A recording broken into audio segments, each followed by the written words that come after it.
Chapter 864. The crowd's expressions turned solemn at once. Anyone who insults my people is a dead man. The rest of you can leave.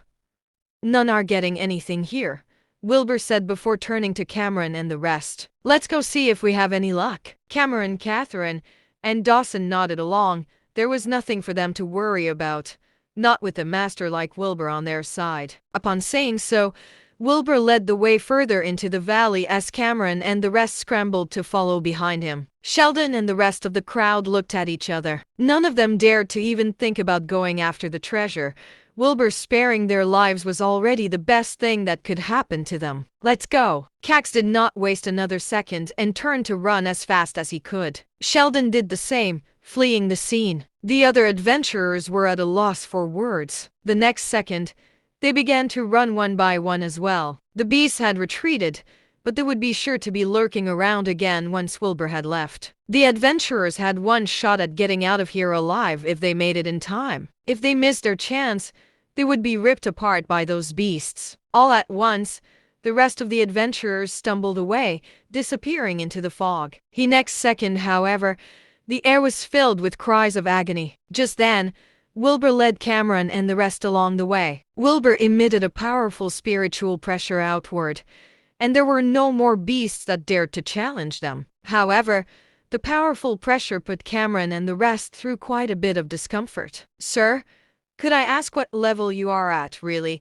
Dawson piped up in a careful voice. He was just curious. Wilbur had clearly surpassed the sanctuary level, perhaps even reaching the super sanctuary level. Yet none of them knew just what levels existed above sanctuary level. Wilbur did not turn around, merely saying, "I'm still well within the sanctuary level range." The other three were perplexed by the answer. Was this still considered sanctuary level?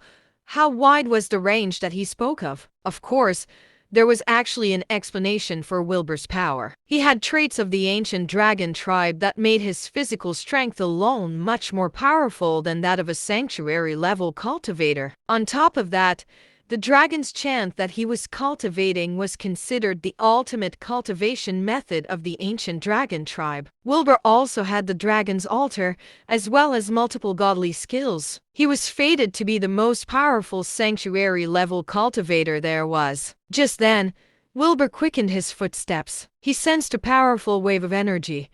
He was not far from what he was looking for now. Cameron and the others followed behind. A little over 10 minutes later, they arrived in front of a large pit. There was an outline of a creature in the pit that seemed to be where the giant ape had slept. Next to the outline was a set of glowing bones that emitted a mysterious energy. "I found it!" Wilbur was overwhelmed himself.